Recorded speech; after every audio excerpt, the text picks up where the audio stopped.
Pernah nggak sih ngerasa yakin banget sama sesuatu, ternyata salah total? Nah, hari ini kita bakal kupas tuntas gangguan-gangguan kecil di otak kita yang jadi penyebabnya.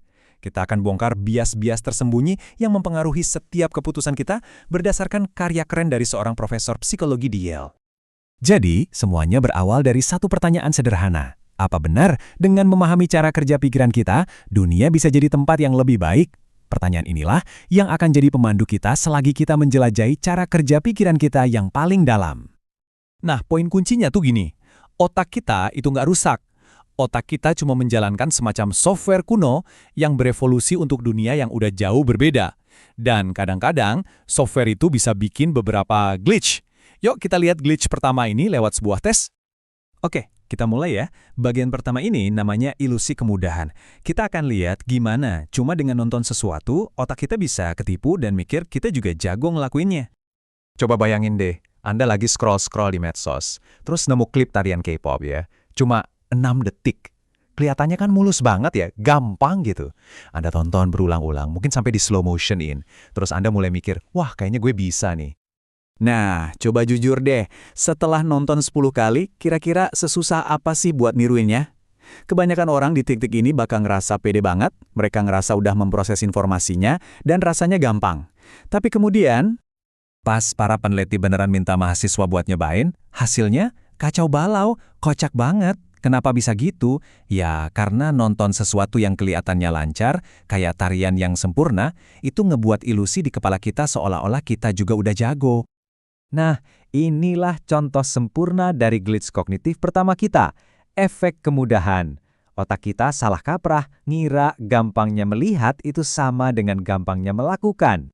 Oke, kita lanjut ke tes berikutnya ya. Yang ini bakal ngungkap satu bias yang ngaruh ke banyak hal, dari teka-teki simpel sampai diagnosis medis. Oke, kita main teka-teki cepat yuk. Gini, saya punya aturan buat urutan 3 angka. Contohnya, 2, 4, 6, itu cocok sama aturan saya. Nah, tugas Anda, nebak aturannya apa? Mungkin Anda coba 4, 6, 8. Dan saya jawab, yup, cocok. Terus buat mastiin lagi, Anda coba 13, 15, 17. Cocok juga. Akhirnya Anda yakin banget, pasti aturannya angka yang nambah 2. Tapi, jawaban Anda salah. Loh, kok bisa salah jadi gini? Aturan yang benar itu cuma angka apapun yang urutannya naik. Kesalahan Anda itu Anda cuma nyari contoh yang membenarkan tebakan awal Anda. Anda nggak pernah coba cari yang bisa menyalahkan tebakan itu. Misalnya coba tes 1, 2, 3 atau 10, 20, 30. Nah, inilah yang namanya bias konfirmasi. Otak kita itu emang udah di-setel buat ngebuktiin kalau kita bener, bukan kalau kita salah. Ini semacam jalan pintas mental gitu. Soalnya kan lebih gampang nyocokin info baru ke apa yang udah kita tahu daripada ngebongkar pasang pemahaman kita dari awal. Dan bias ini, wah kuat banget. Contohnya nih, selama berabad-abad dokter itu percaya kalau bekam darah itu manjur. Kenapa? Karena mereka cuma fokus sama pasien yang dibekam terus sembuh. Mereka secara nggak sadar ngabain 2 kelompok lain yang penting banget. Pasien yang dibekam tapi nggak sembuh. Dan yang paling penting, pasien yang sembuh tanpa dibekam sama sekali. Mereka cuma nyari pembenaran gitu. Oke, sekarang tes terakhir kita. Yuk kita cari tahu kenapa otak kita tuh sensitif banget sama berita jelek dan potensi rugi. Coba bayangin, Anda petugas penerimaan mahasiswa. Anda harus milih di antara 2 calon mahasiswa ini, IPK-nya sama persis. Siapa yang bakal Anda pilih? Dan ternyata di sebuah studi beneran, hasilnya cukup mengejutkan. Hampir 80% petugas penerimaan milih si Bob, mahasiswa yang nilainya B semua, tapi konsisten. Mereka justru menghindarin potensi cemerlangnya si Carl cuma gara-gara ada resiko dari nilai C-nya. Nah, ini contoh klasik dari yang namanya bias negativitas. Otak kita itu secara alami lebih ngehargain hal-hal negatif. Satu nilai C itu rasanya jauh lebih berat dampaknya daripada semua nilai A yang positif. Bias yang sama persis juga berlaku soal uang. Coba pikirin tawaran ini. Kita lempar koin. Kalau dapat gambar, Anda menang $130. Kalau dapat angka, Anda kalah $100.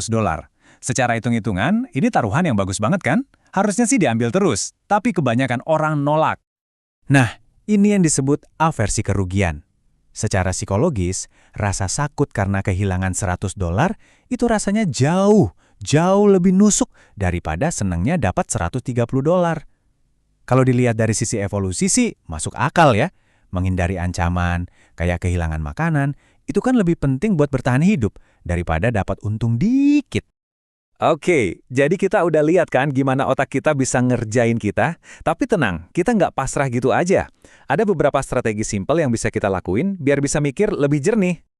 Justru karena kita tahu soal ini, kita bisa pakai trik-trik mental sederhana. Buat ngelawan ilusi kemudahan, jangan cuma baca catatan. Coba deh latihan presentasinya sambil diucapin yang kencang. Buat ngelawan bias konfirmasi, coba paksa diri buat nanya, kira-kira bukti apa ya yang bisa bikin pendapat gue ini salah? Dan buat ngelawan bias negativitas, daripada nanya mahasiswa mana yang harus gue tolak, coba ganti pertanyaannya jadi mahasiswa mana yang bakal gue pilih. Perubahan kecil kayak gini tuh bisa ngelawan glitch otomatis di otak kita. Ujung-ujungnya, ngertiin bias kita sendiri itu bukan cuma soal bikin keputusan pribadi yang lebih baik, tapi juga soal jadi lebih adil buat diri kita sendiri dan buat orang lain. Dan ini ngebawa kita balik lagi ke pertanyaan di awal tadi. Ya, pada akhirnya belajar soal bias-bias ini tuh rasanya kayak dapat buku manual buat otak kita sendiri.